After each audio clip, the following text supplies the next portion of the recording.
Hello mga idol! Kumusta kayong lahat? So ngayon, mayroon lang akong nabasa na isang post na totoo talaga ito na nangyari. Kasi kinuwento din to sa akin ng mga matatanda sa aming lugar patungkol sa nangyari dito noon kay Marcos pa panahon, yung nangyari na pagsasabuatan ng ibang bansa tulad ng Amerika at ng mga Aquino para mapatalsik si Ferdinand Marcos. So itong post na ito mababasa nyo sa Facebook sa page na Laban Pinas 2. Atin ngayon basahin ito kung ano ba ang nilalaman nito. So I hope na pakinggan mo ito hanggang sa dulo. Marami kang makukuhang kaalaman about dito. Kaya ito aking kinontent para mayroon ka rin matutunan about dito. So umpisan natin. Ito yung nakalagay, Filipino Future. Sa ilang publication na mababasa mula sa internet na inilabas ng ilang illegitimate sources, inamin ng CIA na involved ang Amerika sa pag-impluwensya para magkaroon ng people power revolution laban sa Marcos administration. At ito ay dahil noong 1983, in-announce ni Pangulong Marcos na mag-recreate siya ng Asian dollar na baback up ng gold. Dahil dito, naalarma ang world market dahil talagang babagsak ang petrodollar system kapag maglabas ng currency na back up ng ginto. Ang matindi nito, agad na sinanksyon ang Pilipinas at ipinakancel ang economic dialing ng iba't ibang mga bansa sa Pilipinas. Dahil sa mga international sanction na iyan, naging critical ang ekonomiya ng Pilipinas at maraming foreign investor ang nalugi. At ang mga malalaking negosyanteng Pilipino ay yumaman. In short, noong 1983 to 1986, ang Pilipinas ay tumindig sa kanyang sarili bilang isang independent nation na hiwalay sa world market. Totally walang involvement sa international trade. Ang ikinagulat ng Amerika ay ito. Bakit kaya ang World Bank ay tumindig pa rin para kay Marcos at naglabas pa ng bilyong-bilyong dolyar para suportahan at back-upan ang plano ni Marcos? Palibhasa, hindi kasi nila alam na may trust account si Marcos sa World Bank. Kaya kahit ilang bilyon pa ang ipautang ng World Bank sa Pilipinas, alikabok lang yan or money lang yan kung ikukumpara sa kinikitang interes ng mga asset ni Marcos. Kaya di siya takot umutang kasi may pambayad siya. Ang hakbang na ito ni Marcos ay siya ring hakbang na ginawa ng Singapore sa pangunguna ni Lee Kuan Yew.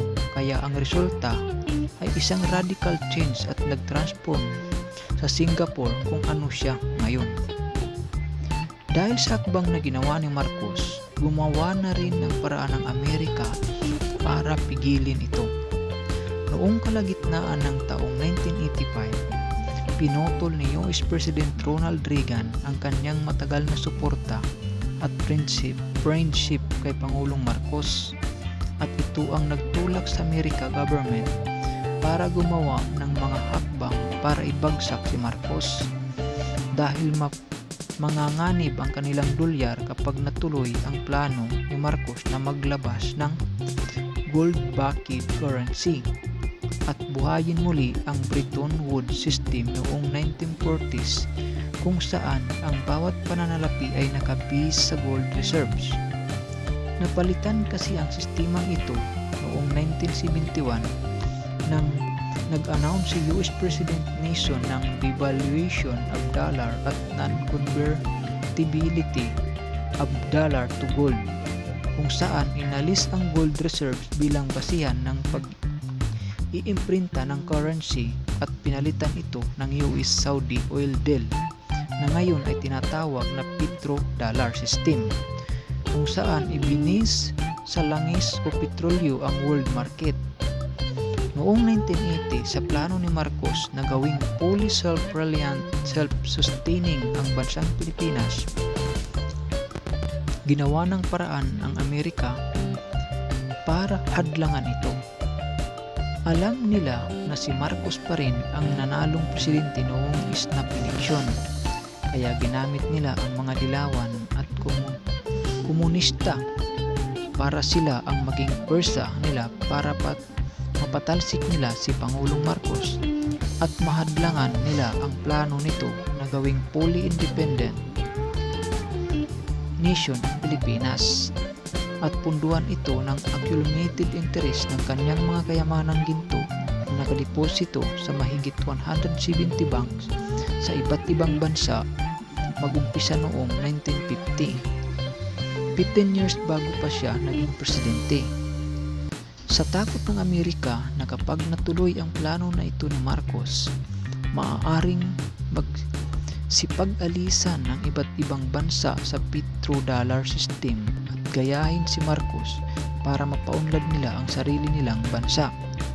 Labas sa economic manipulation na ginagawa ng Federal Reserve petrodollar, fiat currency, credit-based system, ang nasa isip nila kapag hindi nila mapigil si Marcos at patuloy ang kanyang planong ito, ititik over ng Pilipinas ang world dominion at Pilipinas ang kikilalaning superpower dahil alam nila ang katotohanan na whoever controls the world controls the world. Kaya ang Amerika, bukod sa pag-impluwensya sa mga kalaban ni Marcos sa politika at mga rebelde at komunistang grupo, itinik-over ang gobyerno ng Pilipinas. Sa tulong ng CIA, pinilit nila si Pangulong Ferdinand Marcos na iwanan na ang Malacanang noong 1986 kahit ayaw niya umalis. Kinumbinsi nila si Marcos na umalis na dahil daw yung US Marines nakiisa na rin sa grupo ng mga rebelding sumama kay Enrile at Ramos para lusubin ang Malacanang, pero hindi naman pala totoo. Umalis si Marcos at ang kanyang pamilya dahil ayaw nila na may mamatay sa EDSA people power. Dahil ang mga rebelde handa nilang gawing sacrificial lamb ang mga inosenteng tao para lang sa kanilang personal na interes. Umalis si Marcos at kanyang pamilya, dala ang kanilang ilang personal na gamit, mga sariling pira at ibang panggamit, sakay ng sasakyang CIA sa pag-aakalang dadalhin na sila pauwi sa Pauway, Ilocos Norte. Pero pagdating sa Clark Air Base, imbis na dalhin sila sa Ilocos, inilipad sila papuntang Guam, din Hawaii. Pagdating nila sa Hawaii, kinompiskit ng US Custom ang lahat ng dala nilang gamit, pira, damit, walang natira sa kanila. Kidnap na sila, kinuha pa ang mga dala nilang gamit. Ang ating mahal na Presidente Marcos at ang kanyang pamilya ay nagmukhang kaawa-awa sa Hawaii. Salamat na lang talaga sa mga Marcos loyalist at mga Ilocanong nakatira sa Hawaii na nagmalasakit sa kanya. Sila ang nag-provide ng kanilang mga damit, pagkain, panggastos at iba pa. Imbis na sana nakapag-retire ng tahimik, payapa at maayos si Pangulong Marcos sa kanilang probinsya, inabutan na lang siya ng kamatayan na wala sa kanyang sariling bayan noong 1989. Bakit ganito ang isinukli ng taong bayan sa presidenteng nagmahal ng gusto sa kanyang bansang Pilipinas?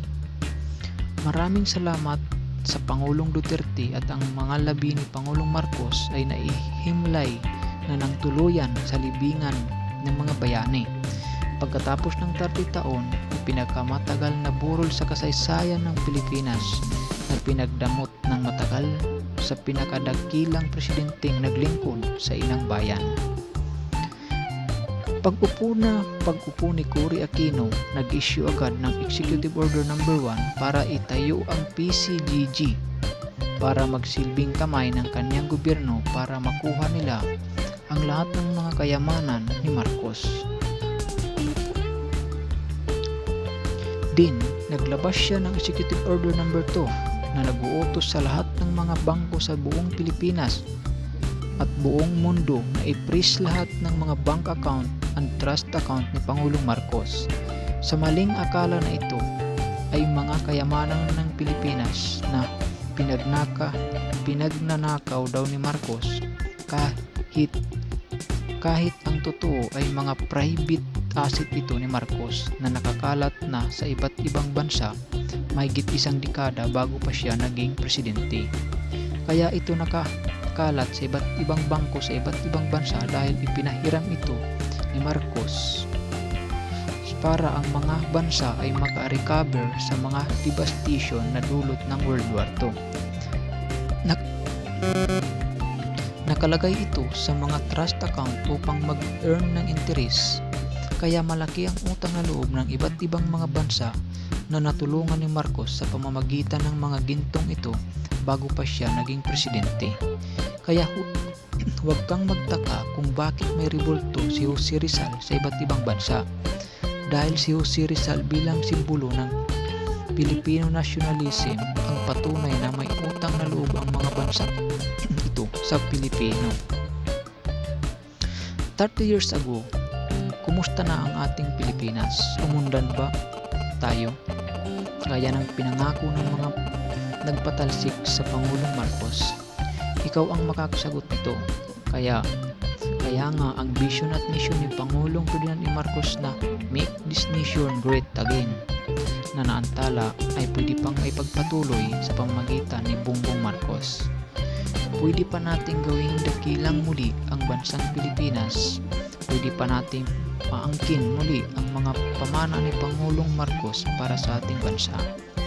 Kung tayo ay magkakaisa sa diwa ng nasyonalismo o pagmamahal sa sariling bayan, kung ang tema ni Donald Trump ngayon ay America is for Americans, ang ating ipaglaban din naman ay dapat Philippine is for Filipinos.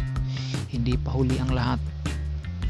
Kung magkakaisa tayo sa diwa ng tunay na patriotismo at nasyonalismo, makikita natin ang ating bansa na muling babangon bilang isang mayamang lupain ng mga taong magiting, makadiyos, makabayan at tunay na may dugong maharlika, bulikas na pag-ibig sa ating inang bayan. So ang ganda ng post na ito, talaga nga naman na very informative ang post na ito. So, I hope na natapos mo ang video na ito at marami kang natutunan patungkol sa tunay na bayani na naging pinakamagaling na presidente sa kasaysayan, si Ferdinand Marcos Sr., ang tatay ni Bongbong Marcos. So hanggang dito na lang mga idol. Kung hindi ka pa nakapag-subscribe, pa-click na lang ng subscribe at thank you. God bless everyone.